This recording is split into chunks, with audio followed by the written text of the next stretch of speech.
Halo, sahabat Bola TV.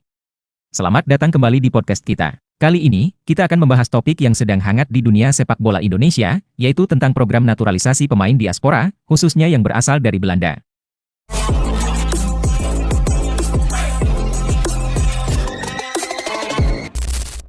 Ternyata, program ini tidak akan menjadi program jangka panjang loh.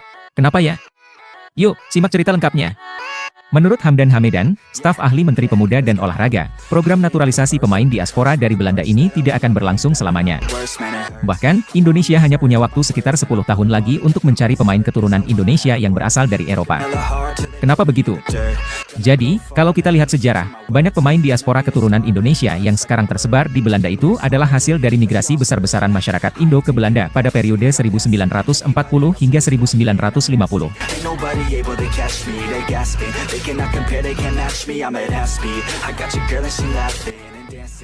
Nah, migrasi ini menghasilkan generasi-generasi yang sekarang menjadi pemain diaspora timnas Indonesia. Mereka mendapatkan darah keturunan Indonesia dari kakek neneknya yang lahir di masa Hindia Belanda. Menurut regulasi FIFA, syarat untuk naturalisasi pemain adalah orang tua atau kakek neneknya lahir di negara terkait.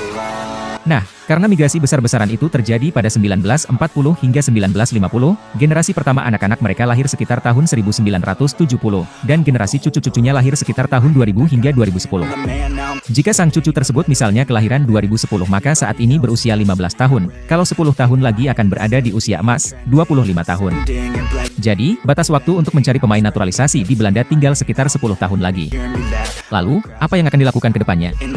Hamdan menjelaskan bahwa tim riset diaspora di Kemenpora sudah mulai mengalihkan strategi. Fokusnya sekarang adalah mencari pemain diaspora dari negara-negara lain, seperti Australia, Amerika Serikat, Jerman dan lainnya. Kenapa? Karena di negara-negara itu masih banyak pemain keturunan Indonesia generasi pertama yang masih memiliki paspor Indonesia. Contohnya, pemain seperti Matthew Baker, Tim Baker, dan Lucas Lee. Mereka ini lahir setelah tahun 2006 dan sejak lahir sudah memiliki 2 paspor, termasuk paspor Indonesia. Jadi, mereka tidak perlu melalui proses naturalisasi. Mereka termasuk dalam kategori anak berkewarganegaraan ganda terbatas atau ABG. Hamdan juga menambahkan bahwa para atlet diaspora yang memiliki paspor ganda ini bisa kapan saja dipanggil untuk memperkuat Indonesia tanpa perlu proses naturalisasi. Contohnya, Matthew Baker yang sudah memperkuat timnas Indonesia U17 dan Welber Jardine di timnas U20. Jadi, kedepannya, fokus Kemenpora adalah mencari atlet-atlet Indonesia sebanyak mungkin, terutama yang bisa memperkuat Indonesia tanpa proses naturalisasi. Mereka ini adalah anak-anak berkewarganegaraan ganda terbatas yang memiliki paspor Indonesia sampai usia 18 tahun plus 3 tahun.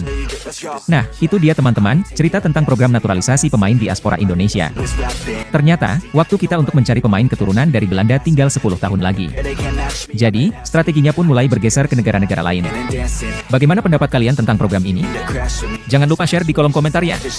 Terima kasih sudah mendengarkan podcast kita kali ini.